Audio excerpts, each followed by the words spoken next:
Alors souvent, certains se posent la question, est-ce que la notion de membre d'église est-elle vraiment biblique? Vous n'êtes jamais posé la question? Moi, je me pose plein de questions, alors je me suis posé cette question-là.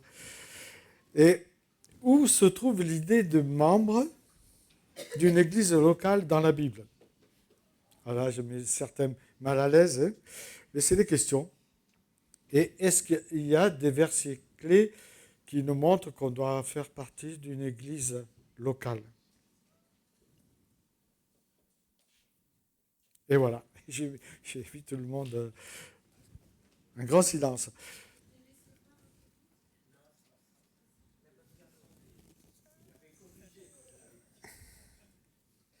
Est-ce que vous connaissez ou est-ce que vous connaissez ce mot Trinité? Oui, il y a des amis, dites Amen, hein, parce que quand même le mot Trinité, hein, est-ce qu'il apparaît dans la Bible? Ah. Le mot Trinité n'apparaît pas dans la Bible. Il ne se trouve ni dans l'Ancien ni dans le Nouveau Testament. Mais le terme Trinité, qui vient bien sûr du latin Trinitas, a été utilisé par les théologiens tout simplement parce qu'ils ont compris qu'il y avait un Dieu, un Père, un Fils et un Saint-Esprit. C'est un premier Tertullien qui a commencé au IIe siècle pour décrire que Dieu était un seul être en trois personnes. Et même si le mot n'apparaît pas, certains passages de la Bible nous parlent quand même du Père, du Fils et du Saint-Esprit. Matthieu 28, allez, faites des nations des disciples, baptisez-les au nom du Père, du Fils et du Saint-Esprit. Donc on voit bien que le mot Trinité n'est pas écrit dans la Bible, vous pouvez chercher, vous ne le trouverez pas, mais on comprend que la Trinité existe. La Bible parle de Dieu le Père, de Dieu le Fils et de Dieu le Saint-Esprit. Ce qui nous a conduit à formuler la doctrine de la Trinité, de trois personnes à un. Et je vous invite à lire le livre des Actes au chapitre 11, versets 22 à 26. La nouvelle parvint aux oreilles des membres de l'église de Jérusalem et ils envoyèrent Barnabas jusqu'à Antioche. À son arrivée, lorsqu'il vit la grâce de Dieu, il en éprouva de la joie. Il les encourageait tous à rester attachés au Seigneur d'un cœur ferme, car c'était un homme de bien, plein d'Esprit Saint, de foi. Une foule assez nombreuse s'attachait au Seigneur. Barnabas se rendit ensuite à Tarse pour aller chercher Saul. Quand il l'eut trouvé, il l'amena à Antioche. Pendant toute une année, ils participèrent aux réunions de l'Église et ils enseignèrent ou ils instruisent beaucoup de personnes. C'est à Antioche que pour la première fois les disciples furent appelés chrétiens. Juste un peu plus loin, je pourrais citer beaucoup de versets. Au chapitre 12, il nous est dit, à cette époque-là, le roi Hérode se mit à maltraiter des membres de l'église de Jérusalem et il fit mourir par l'épée Jacques, le frère de Jean.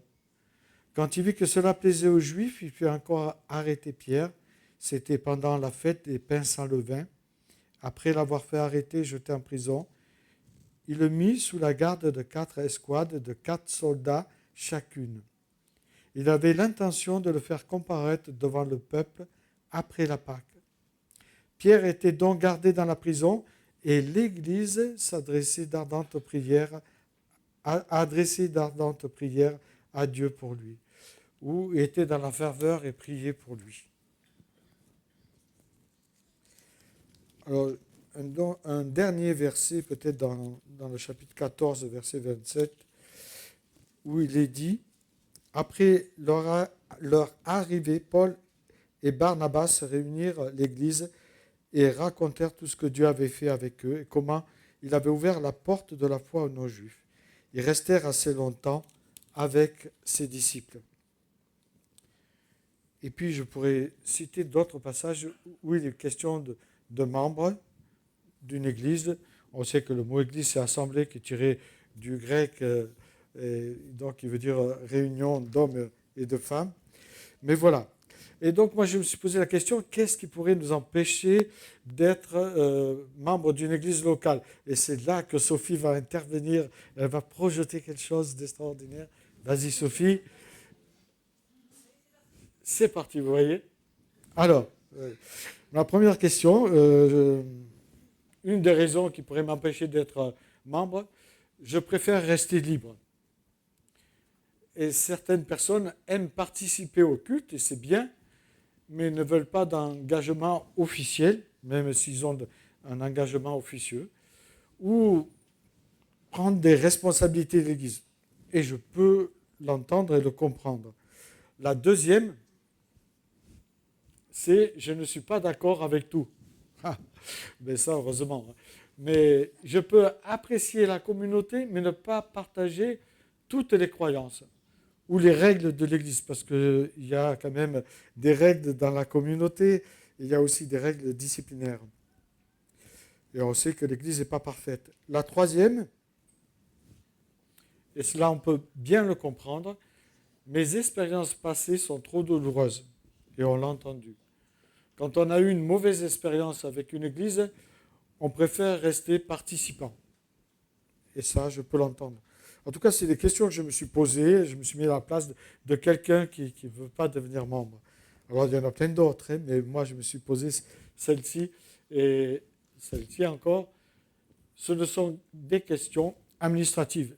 Et on peut se poser la question, est-ce que les églises que nous cite l'Écriture avaient-elles un registre? Je ne suis pas sûr. Et je ne vois pas l'importance d'être membre d'une église locale, puisque je viens au culte, je participe aux réunions, et finalement, je m'investis dans l'église. Et la cinquième, qui est la dernière, je veux me laisser le temps de réfléchir. Et ça, c'est une très bonne question. Réfléchir et voir vivre la communauté. Connaître aussi sa doctrine. Et si je me sens justement en conformité avec ce que la communauté prêche. Donc, moi, c'est ces 5 raisons que je me suis dit peut-être que ceux qui ne sont pas encore membres se posent, ou peut-être qu'il y en a d'autres, hein, mais alors on peut en discuter.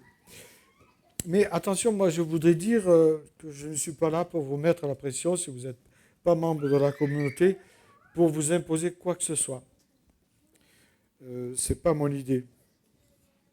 Et je suis convaincu que vos raisons sont justes et dignes de respect, de ne pas devenir membre d'une église locale.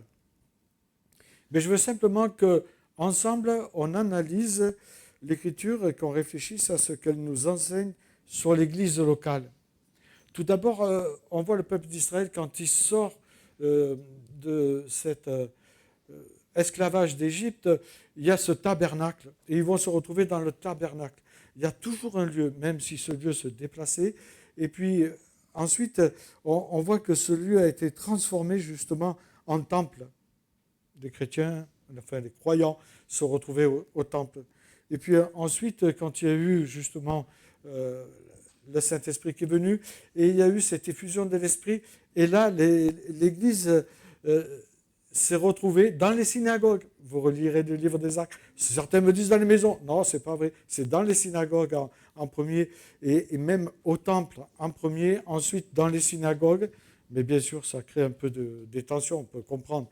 Si nous, on allait dans une église, je ne sais pas, de moment, et qu'on prêchait autre chose que ceux qui prêchent, je pense que ça faisait étincelle.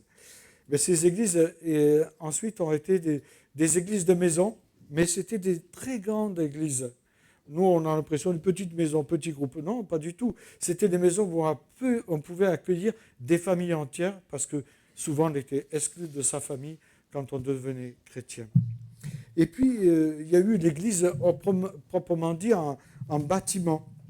Et donc, la première église qu'on trouve, c'est extraordinaire, c'est en 230 en Syrie. C'est formidable, hein. Tout nous vient de là-bas. Et puis, en 313, on a permis de construire des bâtiments sous Constantin, donc par l'édit de Milan. Donc voilà une petite rétrospective, comment on est arrivé à avoir des bâtiments. Alors, la question est, est-ce que tu as déjà pensé à devenir membre de l'Église un jour? Moi, je ne suis pas quelqu'un qui pousse, mais là, bon, je me suis dit, ben, écoute, pour une fois, on parle de membres, je vais essayer de prêcher là-dessus. Donc, voilà. Mais d'habitude, je ne demande jamais à une personne d'être membre, si ce n'est sous la pression de mon conseil. Bon, voilà, je cafard. En parcourant les lettres du Nouveau Testament, c'est extraordinaire, on réalise rapidement que chacune d'entre elles était adressée à une église locale. Par exemple, Romains 1, à l'église de Rome. C'est destiné à cette église-là, on comprend bien. Il y a une église locale qui est là. Ensuite, dans 1 Corinthiens 2, l'église de Corinthe. Pourtant, elle n'est pas terrible, cette église, mais Dieu l'appelle l'église du Seigneur. Et puis ensuite, Galates 1-2, destiné aux églises de Galatie. On pourrait citer beaucoup. Éphésiens 1-1, c'est pareil. Église d'Éphèse, Philippiens 1, église de Philippe. Et puis les 7 églises d'Asie mineure aussi, qu'on retrouve dans le livre de l'Apocalypse. Et justement, à la lecture de la parole, on remarque que les apôtres eux-mêmes étaient attachés et appartenaient à une église locale. Par exemple, l'apôtre Pierre était à la fois membre et serviteur de l'église locale. Et on parle de l'église primitive de Jérusalem, où il avait ce rôle de fondateur, de responsable et aussi d'enseignant de l'église. Il a ensuite poursuivi son ministère en servant les croyants, on le voit apparaître dans le livre des Actes, à Antioche, puis plus tard à Rome, contribuant ainsi à l'expansion de l'église dans diverses régions du royaume de la Méditerranée. Prenons également l'exemple de Jacques, qui servait dans l'église lui aussi de Jérusalem. Et il nous est dit qu'il faisait partie de l'église de Jérusalem. Il fut l'un des premiers apôtres martyrs, comme le rapporte le livre des Actes au chapitre 12, on le voit. Et on pourrait continuer encore et encore avec Jean, par exemple, l'auteur de l'Évangile qui porte son nom, auteur des 3 lettres, mais aussi auteur de l'Apocalypse. Il fut lui-même dirigeant de l'église d'Éphèse, donc il appartenait à une église. On pourrait aussi mentionner les autres apôtres qui ont tous commencé leur ministère, bien sûr, à Jérusalem, pour ensuite vivre cette expansion et fonder d'autres églises locales à travers l'Empire romain et même au-delà. En lisant le Nouveau Testament, cela ressort clairement que tous demeuraient rattachés à une église locale qui se servait. Il n'y avait pas de registre, je ne crois pas. Pas à ma connaissance. Peut-être qu'il y en avait, je ne sais pas, en tout cas. Il n'y avait pas de registre, je ne crois pas. Quand nous observons tranquillement le livre des Actes, nous découvrons que les apôtres procédaient de cette même manière. Ils se réunissaient dans chaque ville et ils réunissaient les nouveaux convertis. Ensuite, ils mettaient en place des responsables qu'on appelait anciens, diacres, pasteurs ou évêques, afin que l'Église locale ait la possibilité de vivre, comme il a été dit bien avant dans la première partie, une famille spirituelle, quelque chose qui nous lie les uns les autres, et afin que cette famille spirituelle nous aide à grandir, et puis qu'elle se multiplie. Et on voit cela dans les lettres, dans une des lettres, Éphésiens 4, chapitre 11, verset 16, c'est très bien décrit. Bien qu'il n'existe pas de verset précis, explicitement, qu'on pourrait dire, oui, c'est écrit, ils sont membres, c'est statué comme membres de l'Église locale. Quand on regarde l'ensemble du Nouveau Testament, on comprend fortement qu'il y a un principe d'appartenance à une église locale. Et la phrase qu'on retrouve beaucoup, les uns les autres, qui est très souvent utilisée dans la Bible, au point que Alfred Kuhn, qui a écrit beaucoup de livres, et qui a intitulé l'un de ses livres « Les uns avec les autres ». Je vous invite à le lire. Il est très simple à lire et il vous explique un peu ce qu'est un membre d'une communauté locale.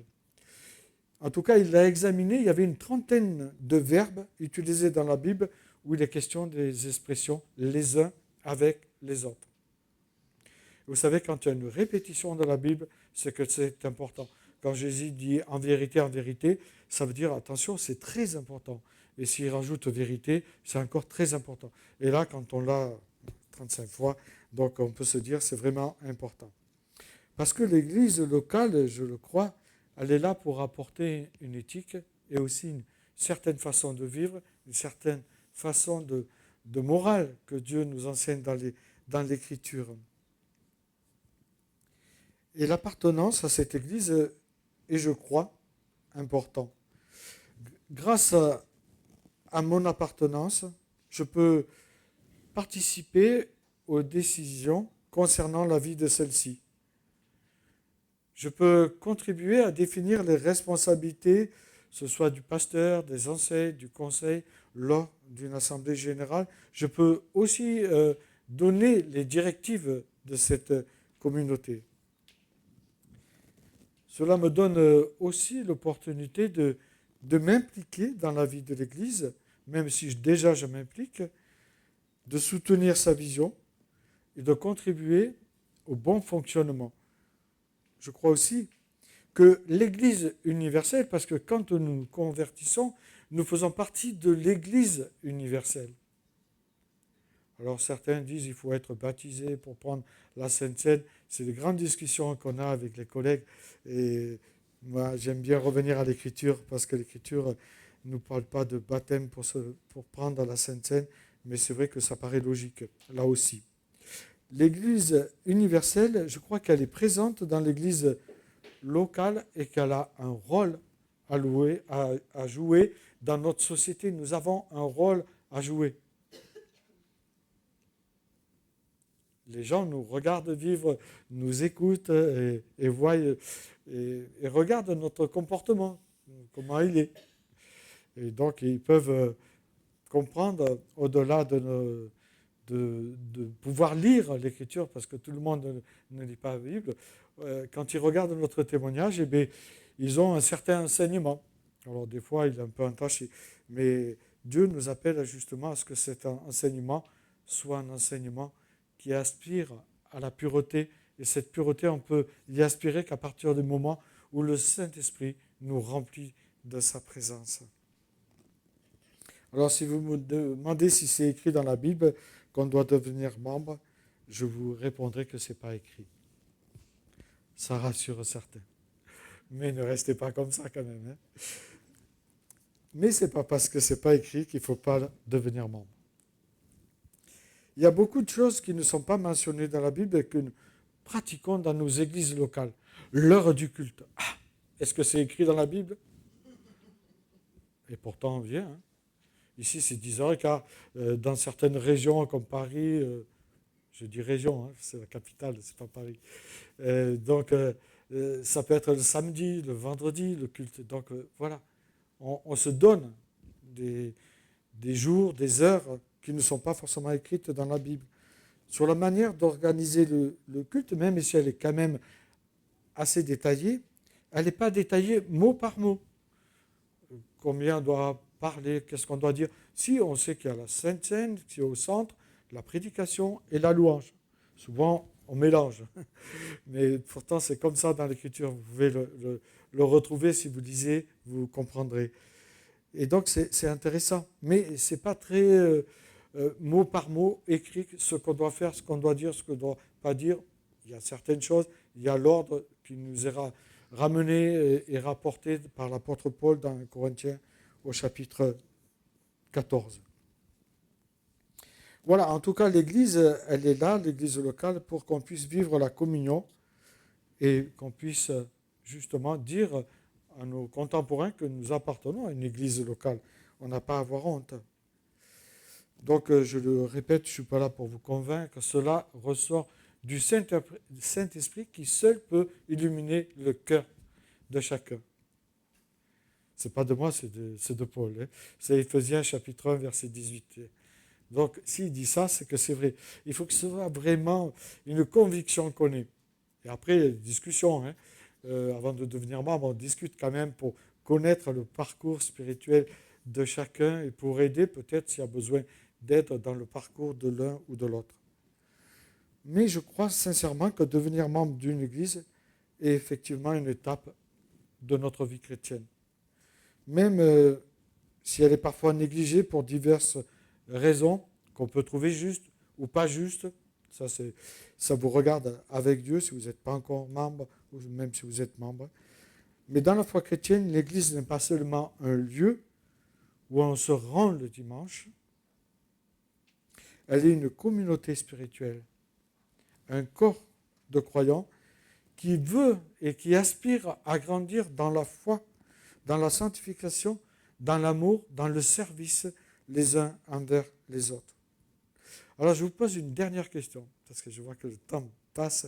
Est-ce qu'il y a une différence entre faire partie d'une église et être membre de celle-ci? Et je termine comme ça. Comme ça, vous pourrez cogiter tout au long de la semaine. Voilà. Donc je vous invite à prier. Seigneur notre Dieu, merci. Merci parce que tu connais chacun de nous, tu connais nos cœurs, tu nous aimes tels que nous sommes et tu chemines avec nous. Merci pour cette Église universelle. Merci pour les églises locales qui permettent aussi aux non-croyants de savoir que nous sommes là, mais pas seulement aux non-croyants, aux croyants, mais aussi aux autorités célestes que nous avons pris position ici, dans cette région de Montélimar. Merci de nous rappeler, Seigneur, que tu es un Dieu qui nous aime d'un amour infini et qui chemine avec nous à notre rythme. Et je t'invite, Seigneur, à nous parler les uns les autres au travers de cette question, de cette interrogation qu'on peut avoir. Est-ce qu'on doit être membre ou pas d'une église locale? Oui, que ce soit vraiment ton Esprit Saint qui nous convainc, qui nous amène à prendre des décisions qui viennent de toi et non pas de nous. Je te demande cela pour chacun de nous, mais pour ceux et celles qui n'ont pas pris encore la décision, au nom de Jésus-Christ. Amen. Donc, on va chanter. Et